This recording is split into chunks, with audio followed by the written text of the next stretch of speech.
अगर हमारी ज़िंदगी से एंथुजियाज्म और मोटिवेशन निकाल दें तो हमारी ज़िंदगी क्या हो सकती है।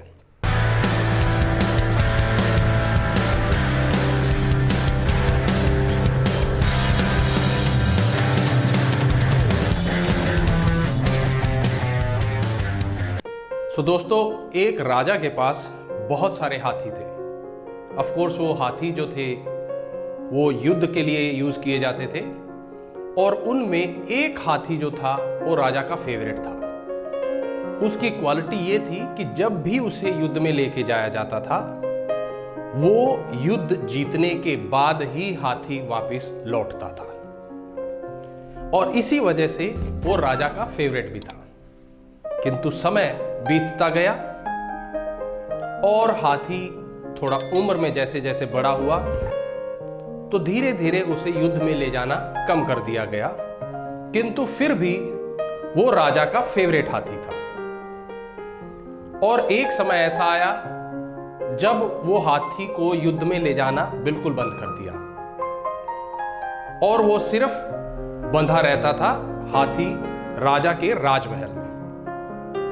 किंतु एक बार उसे बाहर ले जाया गया नदी पर पानी पिलाने के लिए और कुछ ऐसा हुआ कि वो नदी के किनारे पर दलदल में फंस गया। अब वो हाथी बाहर नहीं निकल पा रहा था और धीरे धीरे वो दलदल में धंसता जा रहा था और उसने चिल्लाना चीखना शुरू कर दिया और आवाज सुनकर उस हाथी की बहुत सारे गांव वाले लोग भी बाहर आ गए और उन्होंने देखा कि हाथी दलदल में फंसा हुआ है और उसको गांव वालों ने निकालने की कोशिश की, किंतु हाथी दलदल में फंसा होने की वजह से बाहर नहीं निकल पाया और ये खबर राजा तक भी पहुंची कि उसका फेवरेट हाथी दलदल में फंस गया है। अब राजमहल से भी बहुत सारे लोग आए और उस हाथी को बाहर निकालने की कोशिश करने लगे, किंतु परिणाम कुछ भी नहीं निकला। हाथी दलदल में धंसता जा रहा था और ये देखकर राजा को भी चिंता होने लग गई और बाकी लोगों को भी। और कुछ देर बाद वहां से गौतम बुद्ध गुजर रहे थे। उन्होंने ये सब घटना देखी और राजा ने गौतम बुद्ध से पूछा कि आप कुछ उपाय बताइए जिससे ये हाथी बाहर आ जाए। तो राजा ने उस हाथी के हाव भाव को समझा और राजा से उसकी पूरा वृतांत लिया। तो गौतम बुद्ध ने कहा कि तुरंत इस झील के नदी के जहां भी फंसा हुआ था चारों तरफ युद्ध के ढोल और नगाड़े बजाने शुरू कर दो। बात कुछ अटपटी लगी, किंतु गौतम बुद्ध का सुझाव था, इसलिए तुरंत वहां पर चारों तरफ ढोल और नगाड़े युद्ध के बजाने शुरू कर दिए। अब जैसे ही युद्ध के ढोल और नगाड़ों की आवाज हाथी के कानों तक पहुंची, हाथी धीरे धीरे वापस अपने उस मूड में आने लग गया और वो बैठ गया पहले तो, फिर वो अपने आप धीरे धीरे उससे बाहर आ गया।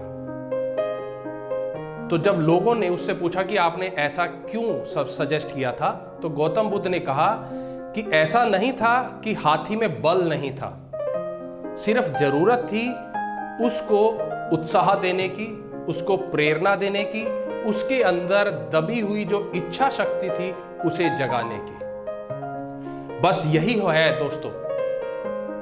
ऐसा नहीं है कि हमारे अंदर कोई चीज की कमी है, किंतु अगर हमें मोटिवेट रहना है तो उसके लिए हमारे को एंथुजियाज्म बना के रखना होगा। हमें अपना पर्पस जो है कि मुझे क्यों बाहर आना है इस परिस्थिति से, वो हमारे लिए बहुत जरूरी हो जाता है। जैसे उस हाथी के लिए, क्योंकि वो हाथी युद्ध में जाता था और उसका एक ही था लक्ष्य, जीतना। और जैसे ही उसके कानों में युद्ध के ढोल नगाड़े ताशे बजने लगे, वो वापस अपने उसी मूड में आ गया और वो बाहर आ गया। ठीक ऐसे ही दोस्तों, हमें उस परिस्थिति से बाहर आने का पर्पस हमारे अंदर क्लियर होना चाहिए। जब वो हमारे अंदर क्लियर हो जाता है, हमारे अंदर उत्साह अपने आप आ जाता है, हमारे अंदर प्रेरणा अपने आप आ जाती है, हमारे अंदर ऊर्जा अपने आप आ जाती है, हमारी इच्छा शक्ति फिर हमारे लिए किसी भी परिस्थिति से लड़ने और जीतने में काम आती है। तो इसलिए अगर आप कहीं भी फंसे हुए हैं, चेक करिए आप क्या मिस कर रहे हैं। कहीं आपने अपने उत्साह को या अपने मोटिवेशन को या अपने जज्बे को या अपनी इच्छा शक्ति को या अपने पर्पस को डिटैच तो नहीं कर दिया। वापस उसे अपनी लाइफ में ले आइए, आप जीत जाएंगे।